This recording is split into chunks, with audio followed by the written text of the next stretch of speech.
హరే శ్రీనివాస. అందరికీ నమస్కారం. సంధ్యారాణి ఛానల్కి స్వాగతం. బతుకమ్మ పండగ ఉత్సవాల్లో 4వ రోజు నానబియ్యం బతుకమ్మ, దాని గురించి తెలుసుకుందాం. తెలంగాణ పూల పండగ బతుకమ్మ సంబరాల్లో 4వ రోజైన ఆశ్వీజ శుద్ధ తదియ నాడు నానవేసిన బియ్యాన్ని గౌరమ్మకు నివేదిస్తారు. కాబట్టి నానబియ్యం బతుకమ్మ అని పిలుస్తారు. గునుగు, తంగేడు పూలతో 4 వరుసల్లో బతుకమ్మను పేరుస్తారు.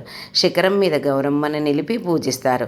నానబోసిన బియ్యాన్ని, బెల్లాన్ని, పాలను కలిపి చేసిన వంటకాలను నైవేద్యంగా పెడతారు. ఒక ఊరిలో అందరూ ఎంతో ఆనందంగా బతుకమ్మ పండుగ జరుపుకుంటున్నారు.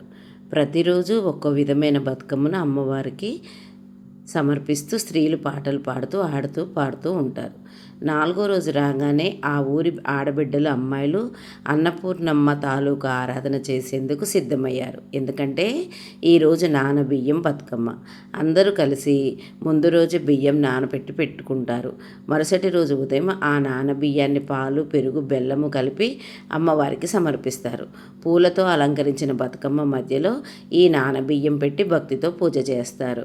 ఆ ఊరి పెద్దమ్మలు పిల్లలకి ఇలా చెప్పారు: బంగారమా, మన జీవనానికి అన్నం ఎంత ముఖ్యమో తెలుసా? అన్నమే పరమాత్మ రూపం. అన్నపూర్ణమ్మ కరుణ వలనే మనకు అన్నం దొరుకుతుంది. అందుకే ఈరోజు నానబియ్యం బతుకమ్మను చేసుకుంటాము.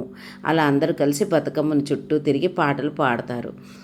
పంటలు బాగా పుష్కలంగా పండాలని, ఊరిలో ఎవరికి అన్నం కూడదని అమ్మవారిని ప్రార్థించారు. ఆ రోజు నుంచి ప్రతి ఏడాది నానబియ్యం బతుకమ్మను ఎంతో భక్తి ఆనందాలతో ఆడుతూ పాడుతూ జరుపుకుంటున్నారు. 4వ రోజు బతుకమ్మలో నానబియ్యం ప్రధానంగా వాడి అన్నపూర్ణమ్మను స్మరించుకుంటారు. పంటల సమృద్ధి, అన్నదానం, సకల శ్రేయస్సు కోసం ఈ ఆచారం కొనసాగుతుంది. నానబియ్యం బతుకమ్మ నీకు నమస్కారం. అన్నపూర్ణమ్మ ఆశీర్వాదం కావాలి సదా. పాలు, బెల్లం, పెరుగుతో నీకు నైవేద్యం. పంటలు పుష్కలంగా పండాలి ఈ భూమి మీద అని ఆడవారు పాటలు పాడుతూ ఆటలు ఆడుతూ బతుకమ్మ ఉత్సవాన్ని ముగిస్తారు. మరి రేపొక బతుకమ్మ గురించి తెలుసుకుందాము. జై బతుకమ్మ.